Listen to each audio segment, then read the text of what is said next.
Liz, NCNGM, know what it means?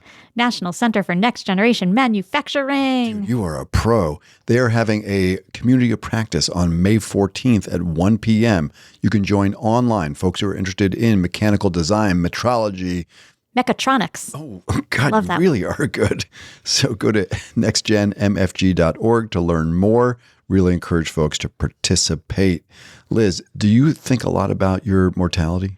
I try not to. You're busy on Facebook, aren't you? I browse. Oh, come on. I'm there every day.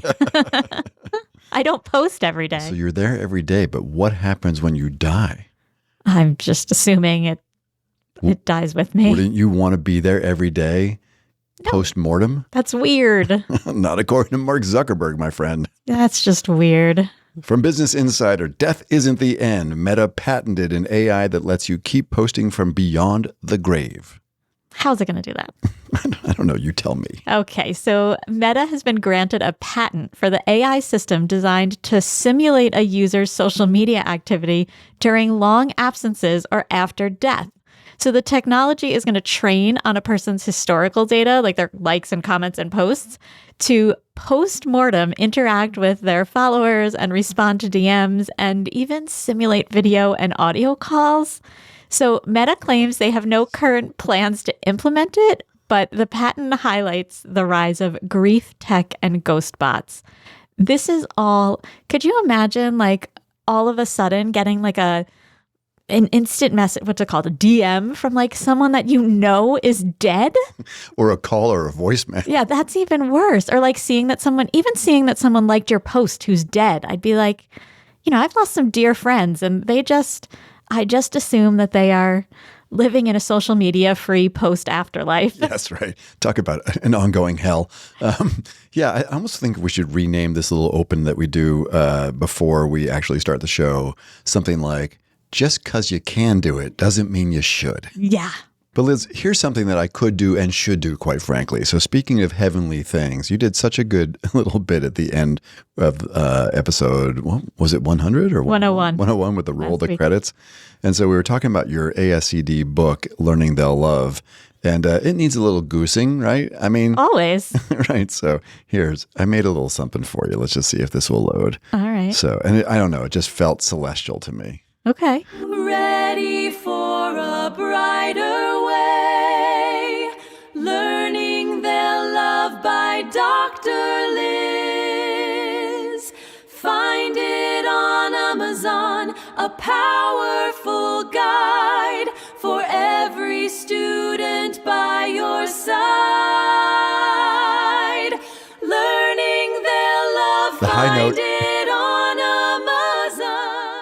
I've always wanted a song written about my book that was celestial. I could see a whole choir of angels singing it. I tried to get it to rhyme with Rade on that line. It said way, and it would have rhymed with Rade, but it just... It couldn't get Rade right. Okay. All right. So after that little bit of a trip to heaven, I'm Matt Mervis. And I'm Liz Rade. And this is ChatEDU, the show about learning and leading in a world with all sorts of AI. In today's episode, mixed signals. Is AI saving time or adding tasks at school or work? We're going to unpack. We've talked about this before, but boy, a bunch of new stuff, including a really interesting piece from Dan Meyer about whether or not, in fact, I think it was the Walton Family Foundation said that educators are saving 5-6 hours a week. And so we're going to explore what's really going on at school and at work. But first, Liz. In this week's rundown, we'll start with some awesome ideas from ChatEDU listeners. Then we're going to go through a series of LLM hacks to improve model behavior and train students to get the most out of these systems. So this is a lot of fun, like hands-on stuff. And beyond the hacks, some editorial commentary from me, suggesting that we are massively overcomplicating the AI and cheating plus brain rot narrative. Next, we'll cover a couple of cool updates in Notebook LM. All I'll say now is Watch out, Hollywood. Then we're going to cover 2 drama-loaded stories because Liz loves the drama from OpenAI and Grammarly. We'll recover from that with a great new AI student competition and a cool example of students using AI to solve real-world problems in partnership with local businesses from Washington State. Then we'll go beneath the surface and we will try to reconcile these mixed signals from all sectors, including an AI hot take on if it is actually saving educators time. And of course, we'll end with another great Bright Bite. Fantastic. Yeah, we got a great email from Aaron Romoslawski, who's the Director of AI Strategy and Instructional Innovation at Forest Hills Public Schools. Right, so he was picking up on Dave Tanner sharing with us a couple job descriptions where AI would be required. So it's in their like job descriptions and they're doing a performance task for leaders and staff and what have you. Aaron is now doing this in his district at Forest Hills as well. And we had a really fun thought about this. So what is their requirement? What are they saying in their job postings? So they are asking, how do you work to maintain an understanding of best practices related to AI literacy and fluency? So he said exceptional responses would hit on what they do to stay up to date on AI and demonstrate an understanding of AI fluency. Sufficient responses would hit on one or the other or just speak to some tools they used. And subpar responses would reference none of the above. But what did I say? You said, I assume, because it's basically maintain an understanding of best practices related to AI literacy. It was like a softball across the plate. You said, obviously, if they say that they listen to ChatEDU, that they would qualify. They go to the head of the class. Aaron said, automatically hired. I don't think he really means that, but yeah. So you can learn more. He's a really great guy, and you can check out their district's work at fhps.net. I'm not exactly on my A game right now. So a really wacky email, not wacky, like a really cool email came in from a guy that we work a lot with in Ridgefield Public Schools. He's the tech director. And he said, Matt, I want to share a project that I've been working on lately. Over winter break, I started a test project to teach myself some vibe coding using Replit. So focusing on finding more efficient ways to display their academic data from EdSite. And so over the last couple of months, he built this really cool interactive dashboard that incorporates 10 years of data downloaded from EdSite, lots of CSV files.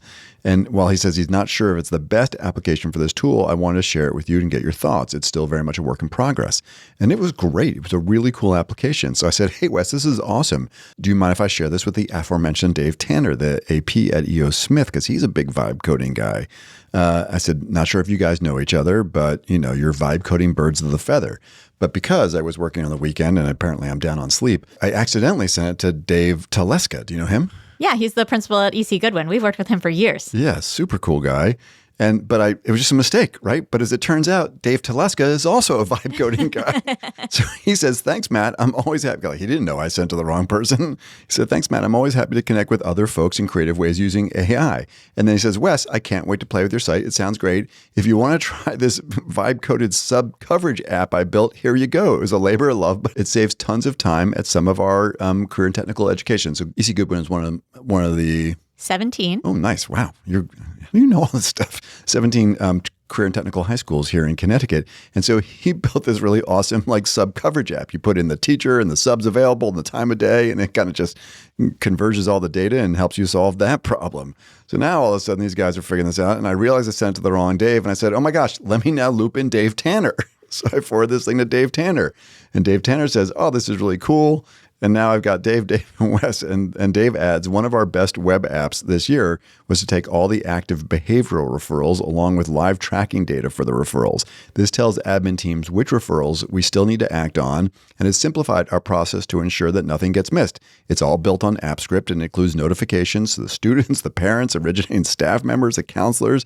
I mean, unbelievable. These leaders that are just like going beyond just the AI are eager to dive into the vibe coding. And, you know, I don't know what their background is. You know, like Wes is a tech guy. I don't know how much Dave Tanner or Dave Teleska have a background in coding or any of that. But no, it's amazing that they are just all diving into this. And it is probably much more useful and widespread usage than my Rhinestone app. Oh, no, don't denigrate your Rhinestone app. It's amazing. It is interesting, though. We're just chatting. We have our large spring conference that's coming up May 1st. And actually, we're just looking at the registrations. It's filling up pretty quickly. Yeah, we're almost sold out. A bunch of out-of-state folks. So please, you know, if you want to come visit us, it's May 1st. It's here in Litchfield, Connecticut. We'll talk to you about lobster rolls on the coast or hotels in the northwest corner. We'll sign autographs. Please. But yeah, really neat. So that is filling up. And then we're also doing in June, we're doing a session for tech directors, digital learning directors, and we're just working on the agenda. And I said, one of the things we're going to focus on is the ability for folks to safely and following best practices, vibe code applications that either solve a problem that they have not been able to solve, or frankly, replace a piece of software that they are paying good money for, or maybe not good money for in this instance, because they're able to replace that application. Dave, by the way, he sent me, Dave Tanner, I can't just say Dave. Dave Tanner sent a follow-up just to me saying, hey, by the way, one of our teachers built this really cool thing. She's a calc teacher. I don't know if you check this one out. She has this app that basically shares calc videos linking to specific learning outcomes. So you put in the outcome, and she's got all these tutorials, and it kind of helps the kids filter them out.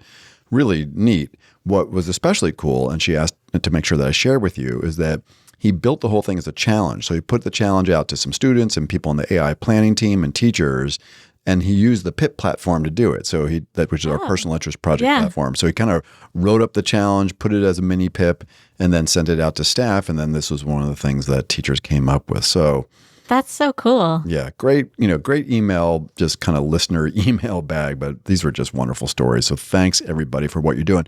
I did say to them, by the way, and I'm totally game to do this, and Justin Pascoe, who is our in-house vibe coding guy, is in the loop on this too. We would love to put together just like a spreadsheet that we'll put on the ChatEDU webpage if people are interested in just sharing things that they are willing to share with the wider community to get feedback, and we can create some kind of protocol to give feedback to people. That'd be great. Share different vibe coding things that people are building. Yesterday, I was in Madison just working with the whole high school staff, and there were 2 or 3 people who had vibe coded things, and somebody came up to me after and was like, tell me more about this vibe coding. Like, teachers are getting in on it. It's, people that are eager to solve problems and willing to take a chance, they're out there doing it. Yeah, it's interesting too. I know you and I are both doing a ton of like gem training, and it almost happens every time that someone's like, you go through gems and someone would be like, well, it'd be really cool if like in a student gem experience, they could actually like see or interact or manipulate with the user interface. I'm like, funny that you asked that. Let's talk about AI Studio or artifacts on Claude. So a lot of districts don't have AI Studio open yet because it is kind of an experimental site. So that's an interesting piece of the equation. And but they can do it in their personal. They can. And I would like to see AI Studio just get a little bit better. And actually, if you look at the gems on the personal side on your Gmail, the gems have this thing called Opal. And maybe that's where the vibe coding will become kind of like FERPA compliant for schools. We'll see. It's just fascinating, Liz. It is. I love it. Yeah.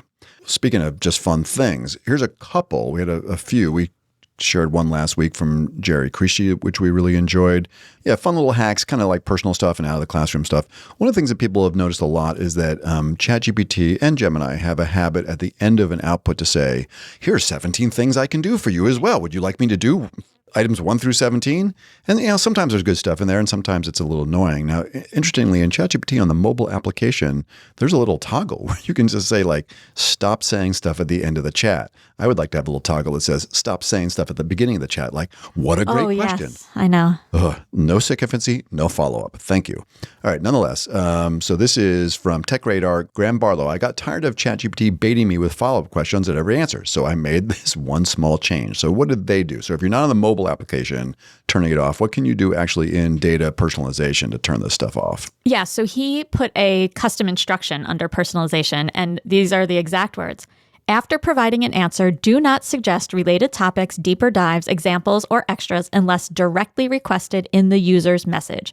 End responses cleanly after delivering the core answer. So we'll put that in our show notes, but super easy to just put in there, and then it stops asking you a question or giving you recommendations at the end. It just answers what you said, and it stops right there. So super easy hack. And if that's something that drives you nuts, Matt, put it in your personalization. Nothing's driving me nuts, Liz. Perfect. Now, Anna Mills, who we talk about a lot, has a really nice post here. She's really sharing someone else's work about Be the Boss. And this is essentially, again, how to communicate with AI, but not on a personalization thing, but on how to encourage students to push back, to be a sparring partner. Mike Kentz has done a lot of nice work around this too, like have your chatbot be your sparring partner, not your clerk. And so she references a wonderful handout on how students can push back. This is from Tamara Tate and Mark Warschauer and colleagues at the Digital Learning Lab at UCI School of Education. Liz, did you check these out? It kind of goes to a PDF. Yeah, there's some great examples of ways that like I can see you just having this on your wall as a big poster, having kids have it, just in the front of their notebook. Do kids have notebooks anymore? I don't know. Yeah, they do. They have notebooks, they have blue books. Yeah, for sure. Yeah, but just things that you can look at. So once you get an answer from this PDF, here are some things that you could ask. Like, what do you mean by, or can you provide an example of? But then even things a little deeper. I'm confused about what you said about, or I thought I already implemented this suggestion when I said blank. Do I still need to change the text to implement this suggestion? If I do still need to revise, be specific in explaining why what I wrote doesn't address the suggestion. Even pushing back and saying, this suggestion sounds biased because, and then telling the chatbot why it sounds biased, and then explain your suggestion in more detail, taking into consideration the perspectives of and the perspectives that you want to see. So this is just really great ways to push back on the AI. And that's something we're really trying to get kids to do. And adults. Yeah. And adults, absolutely. I think we're going to talk more about some of the ways that we're trying to teach kids to be better or deeper prompters, to move beyond just like, do it for me and accepting the answer. So these are all great suggestions. Yesterday, when I was in Madison, I was talking to the AP language teacher. So kids that take AP Lang really enjoy writing. So they are not using AI to start their writing. And in fact, they don't even love the AI feedback because they feel like the AI is taking away their voice and trying to get it to conform. And so she was like, I really have a hard time having my kids use AI. And I said, well, maybe not everything every kid does needs AI. Like if your kids are writing and they're enjoying their voice and the feedback that AI is giving doesn't match what they want to say, like AI is not 100% correct and the only way to write. So it was interesting to hear from a teacher whose kids were saying, like, I don't want to use the AI because, first of all, they recognize that they have a voice in writing and that they don't want to lose that voice, where it may be very different in a freshman writing 101 class where everybody's taking it, right? A specific kind of kid goes to AP Lang. Yeah, no, I think that's a great observation. And I can't think of a session I've done in months where someone didn't come up and say, hey, how are you thinking about students' kind of negative opinion of AI? Because in reality, like we honestly could just do an episode called The Kids Hate the AI, because a lot of them do. Yeah. It's funny. I don't know if it's become multi-generational or it's because like the adults are saying to use it. I think it's a scary workplace and they're hearing that every job is requiring it. And so that's frustrating. There's the environment. There's, any kids number are afraid of of being accused of using sure. it. Right. Yeah. It could be that we messaged to them for 2 years that it is the devil incarnate. But yeah, so we'll go deeper into that. But I think it's a really, really good observation. I appreciate you pointing it out. I think these are all interesting strategies to have in a way. This is embodying the kid being critical, students being critical thinkers around the AI's output and pushing back. Okay, awesome. So another just quick instructional hack or tool that we saw that we thought was interesting is that ChatGPT is now doing interactive visuals. Both Gemini and ChatGPT will do a little bit about this. This was in Gadget. We'll put this into the show notes. It looks like you tried it. So I see all these kind of cool screenshots. Yeah. So how did it go? So I went into ChatGPT. I believe I had to turn on the, what's it called? Deeper learning? Study mode. I had to turn on study mode to get it to do this. And so I just asked, my prompt was, can you explain the Pythagorean theorem to me? I'd like it to be interactive and visual. And so it created what you see as a screenshot is actually interactive. And I have a slider here where I can change the two legs of the triangle, which increases the length or decreases the length of the hypotenuse. And it shows how it's calculated. And then it also talked me through figuring out what is a hypotenuse, how can I find it using the Pythagorean theorem, and then you can play with that slider and see how the legs change. Mm-hmm. And I was like, okay, that's cool. And I did that one because I know the Pythagorean theorem very well. But it said it could do something with Ohm's law. And now I never took physics and I don't know anything about Ohm's law. It's electricity, right? Sure. Yeah.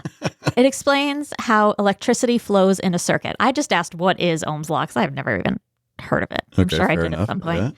Yeah. But here you could, so the equation is voltage equals current times resistance. And you can change the current and the resistance to see how the voltage changes based on this like image of dots in a circle. So you could definitely see it gave me great examples. It talked me through these things. It is interactive. You can change the variables. So yeah, I mean, great. It was fun to play with. It was a different way of seeing these things. It was cool. Yeah. I mean, look, every day there's like another application where inside the models, we can turn these things into productive learning tools, right? Whether it's the SAT prep, you covered one about AI study mode last week, right? Guided learning, so this is a nice little bit as well. All right. An additional piece of interesting insight about students' use of AI came from the really good folks at AI for Education. We don't talk about them enough. They're doing such good work.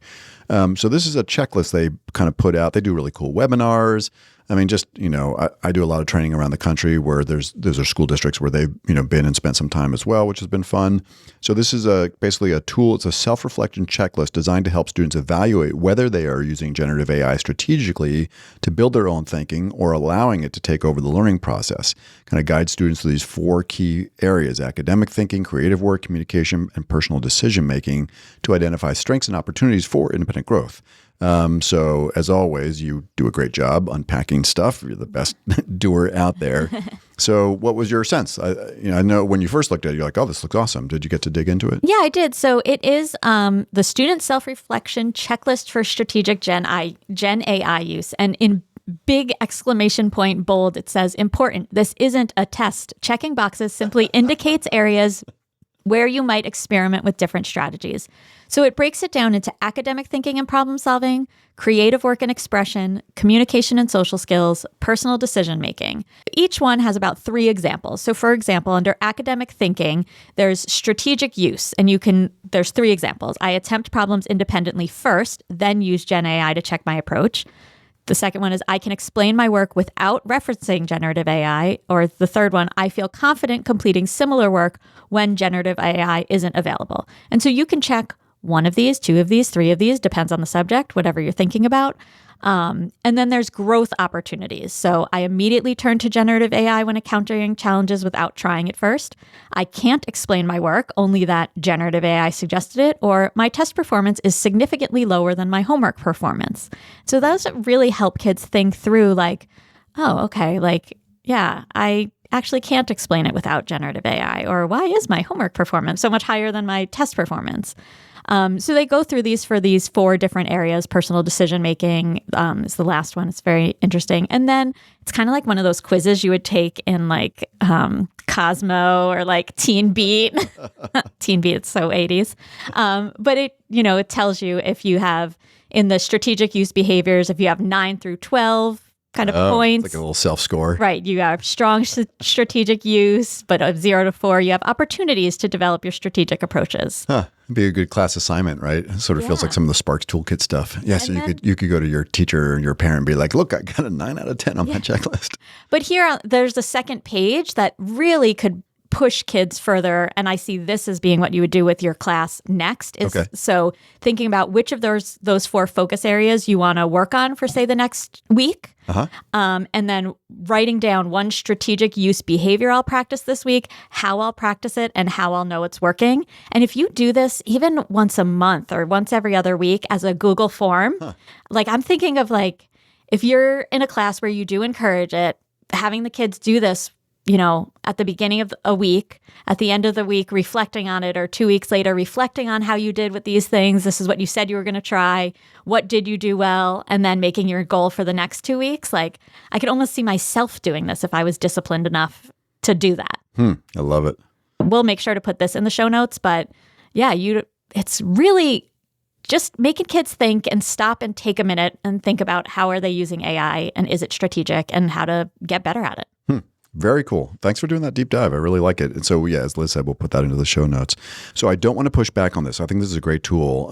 I do want to push back on us a little bit. And by us, I just mean that the last 100 episodes and change are a reflection of the larger dialogue about AI in schools and education, higher education, because it's just been a hot topic, right? So I went back to our notebook LM and I said, across these 100 hour-long episodes, and so it's got all the transcripts for 100 episodes, and they're 20, 30 pages long.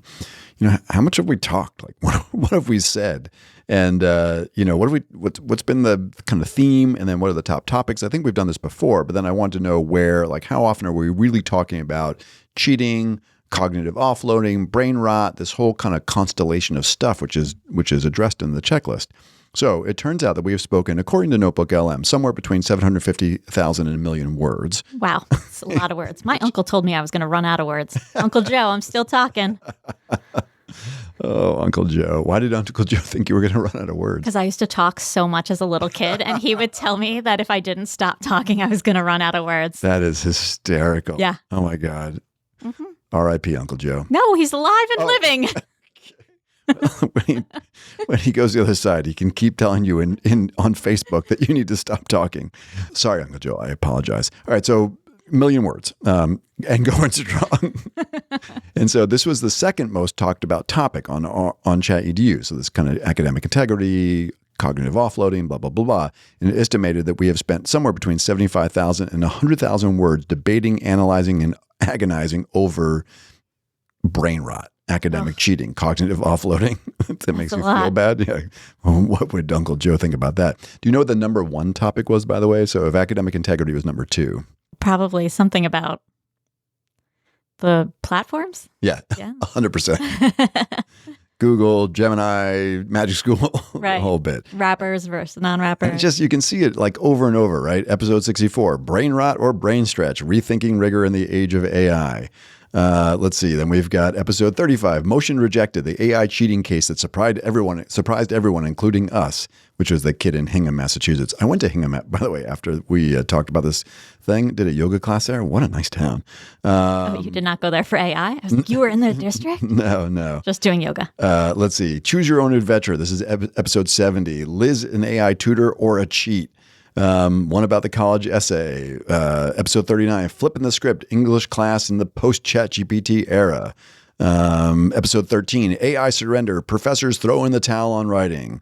Episode 62, academic earthquake, when AI passes peer review. On and on and on it goes, right? Yeah. Now, I'm wondering, I have to do tomorrow. This is coming out Friday, so it will be a couple days past. We'll see how I do. I've done a number of like student focus groups, but this is the first time I'm doing like large student assemblies and have very mixed feelings about it. I'm excited, but I really want to distill some things down. And one thing I'm exploring is the idea that we have massively overtalked and overcomplicated this issue. And that we could, if students could internalize 3 small words, we could really start to develop the habits of mind to use AI ethically and productively. I bet you can guess what those are. Clerk, colleague, coach. How did you guess, right? But it really is true, right? If we, and Cam is going through like clips from The Office to try to explain clerk, colleague, and coach having a good time.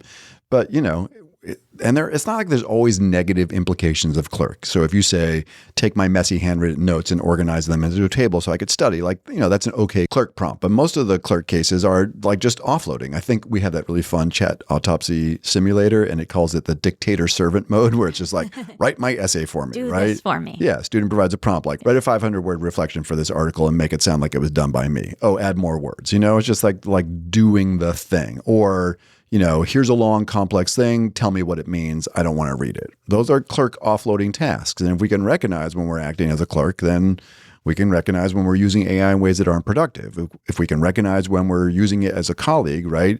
Here's my thesis about the Roman Empire. Give me a different angle that I can take, or push back on my thesis, or pressure test my ideas, or critique my, kind of analysis or the order that I have the paragraphs. So counter arguments, or like, here's my code, tell me where there's deficiencies in my code. I mean, I could go on. And then the coach, obviously, we're doing like more Socratic tutoring. I'm getting ready for this physics test. Let's practice, there's a million examples of it. And so at some level, right? Like, I love that checklist. I think it's a great exercise. At some level, and call BS on me, but are we overcomplicating this? If students could internalize, okay, yep, that's clerk mode, that's colleague mode, that's coach mode. Generally, I should be in those second 2 buckets in order to use this thing ethically. We're kind of making some ground here. Yeah, no, I think that is exactly what we need to be talking about with students.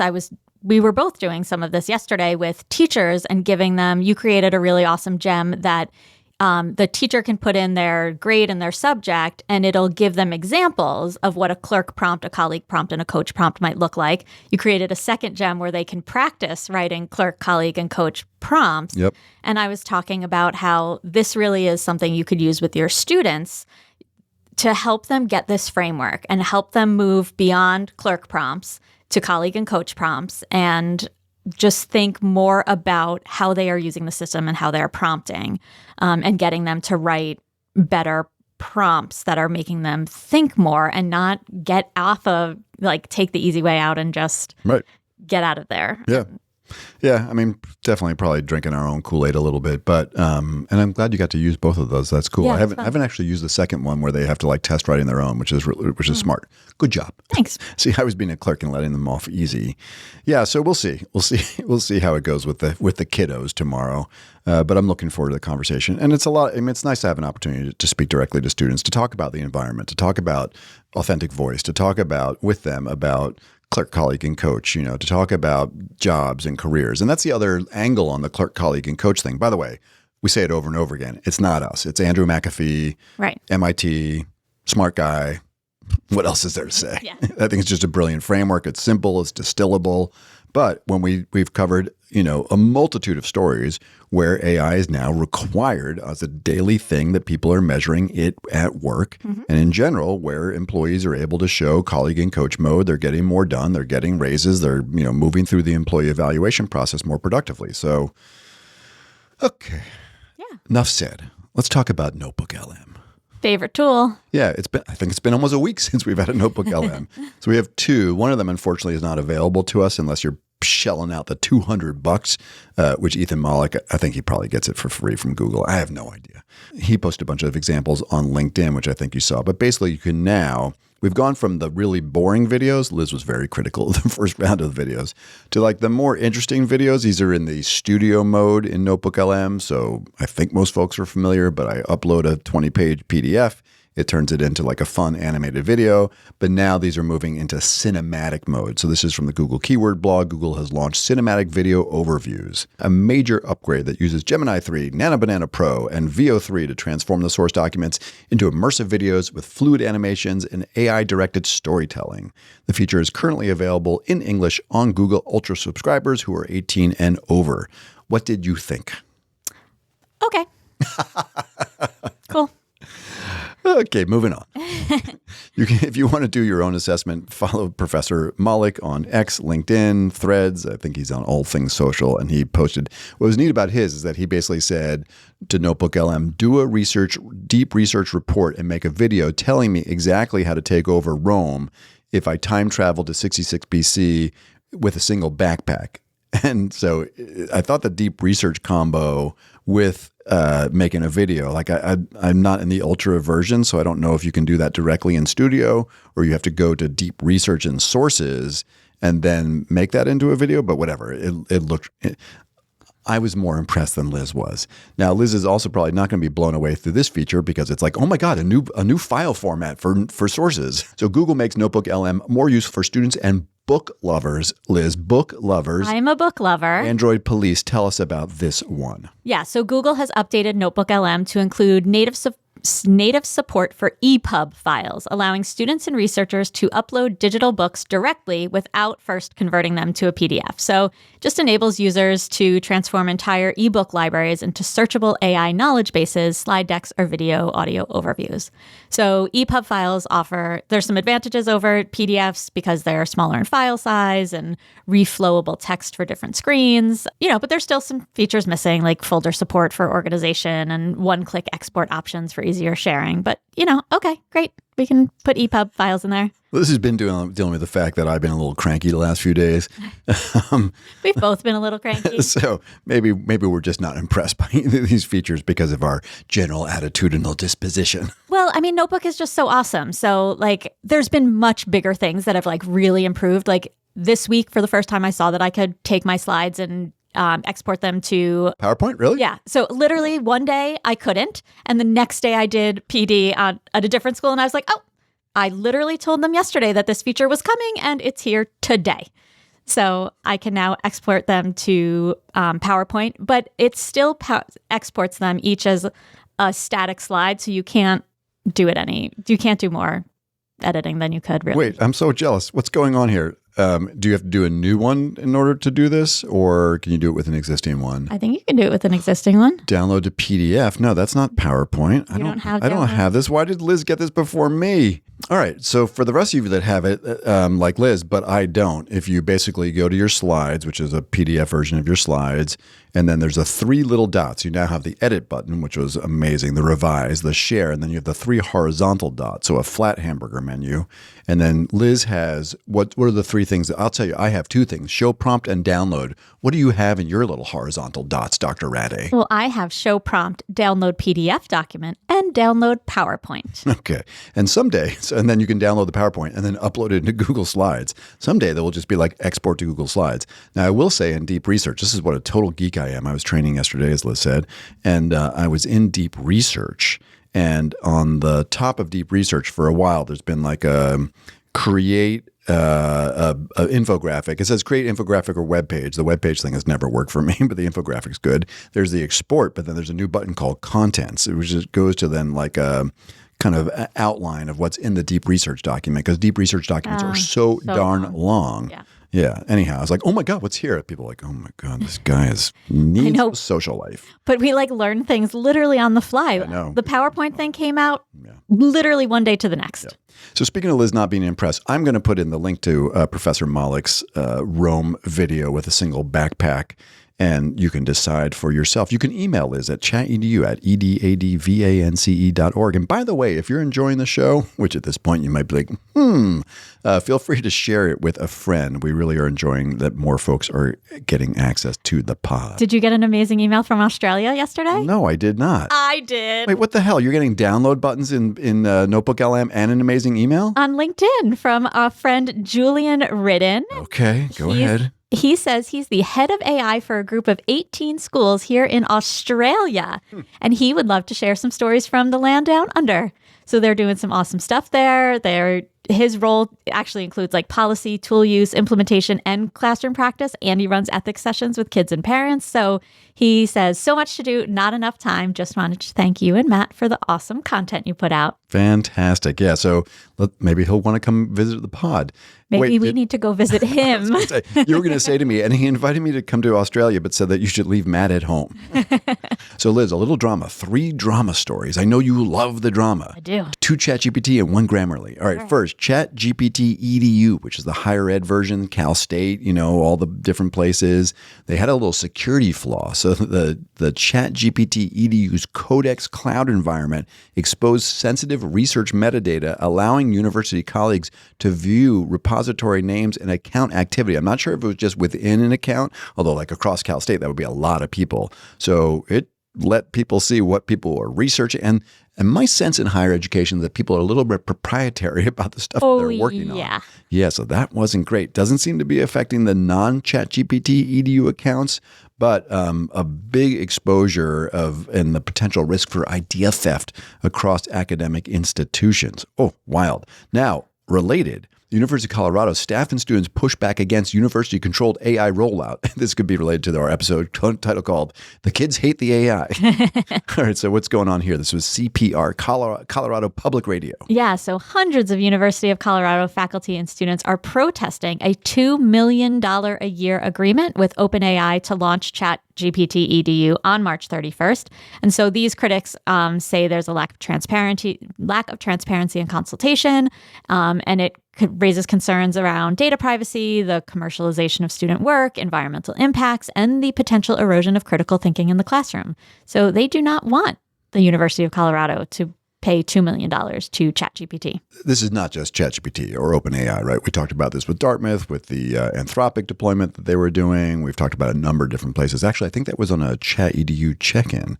Are you enjoying the check-ins, Liz? Are you having fun? I love it. Yeah, me too. If you haven't checked those out, you can check out the check-in on Tuesdays and Thursdays and listen to The Big Show with Dr. Elizabeth Rade, myself on Friday.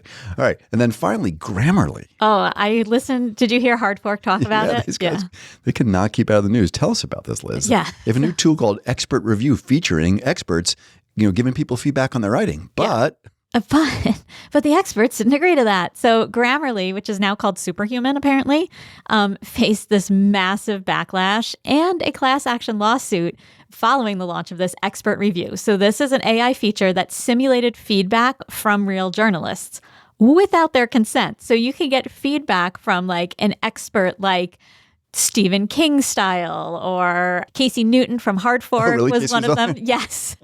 So wait, let me get this right. Like I'm writing and then a thing little pops up and says, well, Kara Swisher would say that this doesn't make sense. But Kara Swisher, they just basically, they have that insight because they scraped a whole bunch of stuff from Kara Swisher. And, Yes. But without her consent or consent to participate in this feature. correct. Oh, gosh. And nobody was asking for this. Nobody was like, I really wish Stephen King could give me some advice. And so they also said even this like expert advice wasn't that great. It could sometimes even be like nonsensical.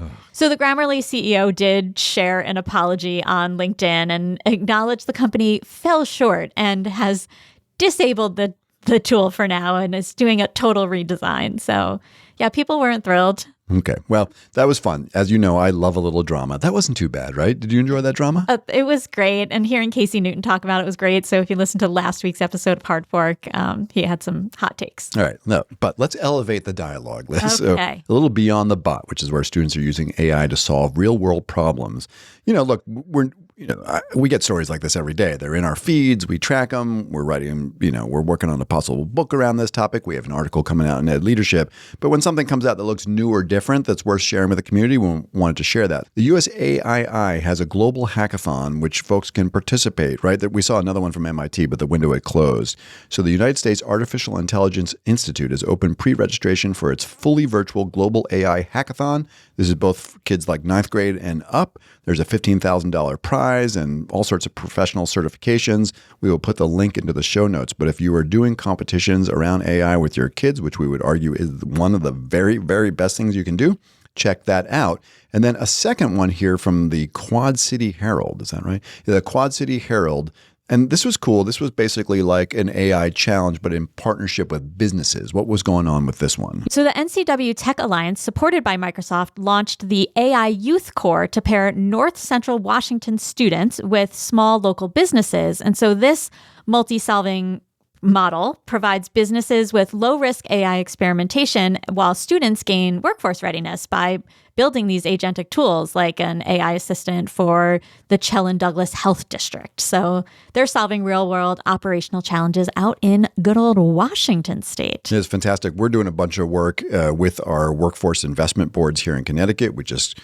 We're awarded a new project that we're doing in collaboration with Jobs for the Future. Fantastic shop. Yep. And so I really thought this was cool. I mean, our work with the WIBs, the Workforce Investment Boards, is more about them supporting job seekers and building their own capacity. But we have nice relationships with these workforce groups. And I think the idea of student challenges in partnership with workforce agencies could be really, really neat. So we'll try to spread some of that good work here. Can you name the Quad Cities? Of course. I can't. What? Can you? No. Oh, I was going to get super impressed. Not unless I Google it first. Hey, Gemini, hopefully you won't hallucinate, but what are the Quad Cities in the greater Washington area? That's an interesting question because the most commonly known Quad Cities are actually in Iowa and Illinois along the Mississippi River. In the greater Washington area, people might be more familiar with the Tri-Cities like Kennewick, Pasco, and Richland in Washington State. Are you thinking of a specific neighborhood or cluster of towns somewhere else? I don't know, because Liz, you're now Gemini, the language model. Liz is now Google the probably AI summary. So I don't know, Liz, what are you finding? Well, there are no official Quad Cities in Washington State, but it used to be known as the Tri-Cities. All right, so Gemini gave us an answer. Then Liz went Googling around for an answer, didn't find one really, found the Tri-City. But we did find the Quad City Herald, the local newspaper based in Brewster, Washington, covering news in Brewster, Bridgeport, Mansfield, and Pateros. I don't know. I don't know what's going on. We have a lot of friends in Oregon. Maybe they can tell us if we are totally blowing this or not. Moving right along, Liz, we're going to take a quick little break. Please, again, like, follow, subscribe, review, comment. The Apple subscribers are going up pretty considerably, which is great. Spotify folks, catch on up. Liz, we're about to talk about the micro-credential real quickly here. Micro-credential starts on April 27th. Okay. And importantly, I want to share that we have an article that just came out this week in The Learning Professional, which is from Learning Forward, all about how we co-wrote this with a district in Connecticut, Thomaston, about how they use the micro-credential to upskill their whole faculty. So if it's something that you as a district leader are thinking about how to increase professional learning around AI, first check out our article in The Learning Professional and get your people doing some micro-credential. It's fantastic. Yeah, you did such a nice job collaborating. And that was, lots of teachers from that district, but also superintendent, right? Yep. A lot of leaders in that role, curriculum directors. Yeah, well, and it's interesting because we also have an article coming out soon about leading from within the classroom, and how teachers can be leaders. So, definitely check out all of those things. If you enjoy our insights on AI and education, don't miss our next 6-week AI and education micro-credential launching this spring in partnership with Southern Connecticut State University on April 27th. This self-paced online course for educators and leaders in primary, secondary, and higher education across the globe covers AI essentials from foundational concepts like effective and impactful prompting to advanced skills like multilingual video translation, AI-driven assessments, and even vibe-coded software development that truly anyone can do. We've added a bunch of new content for the spring cohort, including a focus on emerging risks like AI companions, energy, and the environment. We'll also dive into the latest in Notebook LM, which frankly could be a course unto itself. There are new student AI literacy resources, as well as important updates on student-facing tools like custom gems and guided learning in Gemini. Each cohort features 4 live Zoom sessions for hands-on support, and participants can earn a Credly digital credential upon completion. To learn more or register, visit skills21.org/AI/micro. Or feel free to email us at chatedU@edadvance.org. Again, the course starts on April 27th, and we hope you'll be able to join us. Trying to go beneath the surface. So we've covered this before, but it's really interesting, and I love Dan Meyer had a really cool editorial piece about it. So let's just jump in. Let's set the table. So the consensus around this kind of AI is that in late 2025, early 2026, there has been an inflection point, right? It's like a combination of Claude Code, Claude Cowork, OpenClaw. People are freaking out, saying that AI is just moved from being, Ethan Mollick has a new post about this, that maybe the jagged frontier of AI is smoothing out, that AI is just becoming this rock star, right? And if you accept that, part of this is what they call RSI, as if we don't have enough acronyms, that it's recursive self-improvement, which means that the AI is essentially writing the code to improve the AI over time, and then therefore it will get faster at this like exponential velocity. This is all the kind of AI leaders speak. So Liz, riddle me this, right? A new study comes out from Amazon that says Amazon admits extensive AI use is wreaking havoc on its core business. So we have a couple things. One's about time, one's about quality. So we have recursive self-improvement. The AI is getting better and better. It's writing its own code. We have OpenClaw. We have Claude Code, Cowork. If this is all just gibberish, is basically where the AI is doing stuff for the human being. The human being is just kind of orchestrating. Then all of a sudden, AI has extensive outages, like a massive multi-hour outage. This is from Futurism and the Financial Times. It says that Amazon is grappling with a series of significant outages across its retail and cloud, which are kind of important to them, both of them, because of Gen AI assisted code changes, despite these, what they call, I like this, high blast radius incidents. Sounds like a bomb. Right. Well, essentially. It is. Right. Including one where the AI tool deleted an entire coding environment. Amazon is doubling down on AI usage, mandating that 80% of developers use these tools weekly while simultaneously cutting human staff. So we're saying that it's like this, exponential velocity, and it's getting better, and that there's this magical moment in the end of 25 and the beginning of 26. But at the same time, apparently it's deleting entire coding environments. All right, so there's the quality piece. Then we have the time-saving piece, which we wanted to talk about as well. And so here, again, Amazon, we're not picking on Amazon. They just happen to lead in this kind of theme right now. It's from Gizmodo. The title is Amazon Employees Say AI is Just Increasing Workload. A new study confirms their suspicion. So what's happening here? You and I have experienced this a little bit ourselves. Yeah. Yeah. So Amazon claims that AI reduces the rote work and increases creativity, but this study of 163,000+ employees reveals that AI is actually increasing workloads across the board. So there's massive spikes in email, over 104%, messaging, 145% increase, suggesting that basically any time that's saved by AI is consumed by something else. It's just higher output and profit, not really reducing the labor. So, some corporate employees reported that internal AI mandates are unhelpful and have actually added to the workloads. And some employees say the tools are half-baked and error-prone. Ouch. And so then they have to go back and manually verify everything anyway. And that correction hurts productivity. And we hear the same thing from teachers and kids, like, okay, great, it made this, but I still have to review it because I'm afraid it's going to hallucinate. So is it really saving me time, or is it just making me use the time differently? Yeah, it's super interesting. A couple weeks ago, right, we covered a story just briefly where it was talking about whether or not something like this was leading to insomnia, and it wasn't psychosis, but like some mental health conditions. And you were like, oh, no, we're just fine. I'm trying to think today about the last week. Yeah. And yeah, I mean, we're joking in the studio about being a little cranky, but the reality is that the pace of our work, and maybe it's just that we're working in this very busy space, we're ambitious folks, we like to do a lot of different things, we want to have a lot of impact, but the pace is sometimes feeling unsustainable. And I would say that AI is playing some significant role in that unsustainable workload. Well, it's interesting even that we were just talking about how we can be standing in front and doing a presentation and something has changed overnight, literally overnight. And you're just like, wait, that button wasn't there yesterday. And whether it's an improvement or just a change, like, we are generally very professional presenters. So we practice and we rehearse and we've been using these slide decks over and over. And then we get something that changes on the fly. Like, it's just a little bit of a like, oh, okay, let me just, and we're both nimble and we can do that in the moment, but we're constantly changing and updating. Like, my book is static, right? It's not changing. Yeah. And so I can present on that now or 3 years from now, and it's kind of the same presentation. But what we're doing with AI, we can't do the same presentation 2 weeks in a row because something has changed. Right. When you say over and over, that means like 3 times basically. Right. And we like that. We like basically customizing and kind of meeting folks where they're at and evolving with the work. But yeah, this is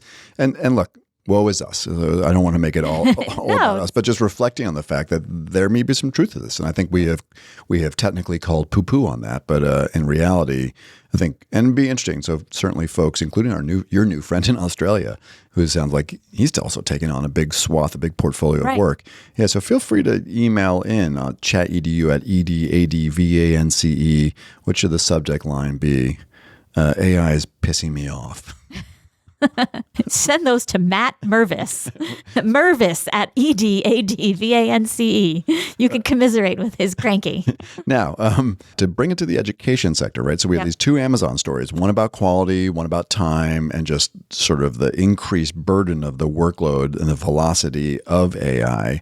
But Dan Meyer, who is a really interesting guy, he is, I think, the chief academic officer at Desmos, and now which is now Amplify Education. So really interesting thinker and has a whole deep role in as an instructor and instructional leader in mathematics before going to the corporate side, so to speak, but has always, I think, been doing a really those guys have always done really interesting work around ed tech. It's very constructivist and student-centered and problem-based. It's good stuff, right? So, but he is calling into question, this is in Math Worlds, I don't believe this finding that AI is saving teachers 6 weeks per year, which is a bold title. And so he's calling into question the Walton Family Finding survey or the Gallup survey around this. So what's his take? Yeah, so that finding was initially that AI was saving teachers 5.9 hours weekly. And he said that, self-reported data is notoriously unreliable and is often masking actual time losses. So, and, saving time isn't inherently positive if it involves outsourcing essential pedagogical tasks like the feedback or planning that really do require the human connection and motivation. So Meyer says that the impact of AI on teaching is limited because education, like therapy, relies on these interpersonal relationships that tech is never going to automate, which is why we say over and over again, AI is not going to replace teachers. But what he said is some of the self-reported data on time saving is often inaccurate. There was this METR study where software engineers actually believed they saved 20% of their time. And in fact, they actually took 19% longer So their to do the perceptions task. were just not correct, basically. Yes. There were some specific tasks that relied on really small subgroups. Like only 4% of teachers were using AI weekly for student pattern analysis. And so he was even pressing in or diving into like, what does saving time in education really mean? That if students or teachers are using AI to bypass critical cognitive struggles like the drafting or reflecting, the quality of learning and teaching actually is suffering. So you may have saved time, but you're also sacrificing what you're learning. And so teaching is fundamentally interpersonal, and it's a category of professionals, he says, like therapists and gym trainers, where the human-to-human contact is the driver of success. And so if AI has not changed the fundamentals of schooling, is it really saving time? The school continues to come down to kids being in classrooms, attending school, getting support from teachers, the parent communication, teacher to parent, and ultimately kids' safety and mental and physical safety. I think it's really an interesting insight because part of the teaching job, like you have to be in front of your students 8 a.m. to 3 p.m. or whatever that time is. So it's not like you can do certain parts of your job any faster. If you have kids in front of you for 45 minutes, you have them for 45 minutes. You can teach them really quickly or you can teach them really slowly, but they're going to be in front of you for 45 minutes. It's the tasks outside of the classroom that you can do either really slowly or really quickly. And there are some ways that are totally legitimate to save time. If you are using a gem to write your parent email, your weekly parent email, and it saves you 15 minutes, that's a 15-minute saved time. But it's not like that was a task that was taking you 3 hours and now it's taking you 5 minutes. It used to take you 20, now it takes you 5 minutes. I know, it used to take me a really long time. I wish I had a gem to write my classroom newsletter back in the day, which was a long time ago. So so it's saving kids' time or teachers' time in that way. But, like I said, teachers are also saying, okay, great, it made me this lesson, but teachers were running into it again yesterday. They're going, okay, it made me this lesson, but then I had to push it and say but actually the kids wouldn't know this yet, so fix this. And then it reiterated. And then, so they were like, well, I just sat here for 30 minutes and I've got a great lesson, but I could have sat here for 30 minutes and it might've been a different lesson, but was it time saved or was it improved quality or neither or both? Yeah. Good explication. And I think, so Dan Meyer is a really interesting guy, by the way, to follow on LinkedIn. Is sort of a counter voice, and there aren't many of them. There's like Gary Marcus at the global AI level.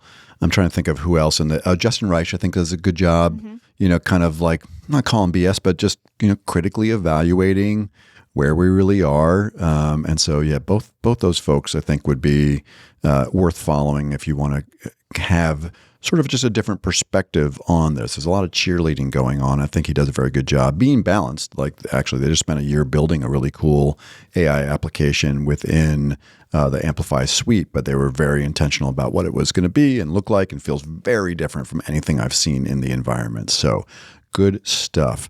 Liz, I think we should end here with a little bright bite. Yes, I love a bright bite. This is a great bright bite. It's so funny. I messaged Liz over the weekend. I said, Liz, okay, everything's all set. I think we can, because we iteratively go back and forth on the outline for the episode. So I think we're all set. I just don't have a bright bite. And usually I got like 3 to pick from, as I often say. And then lo and behold, literally a minute later, Justin Bruno from Michigan pops up.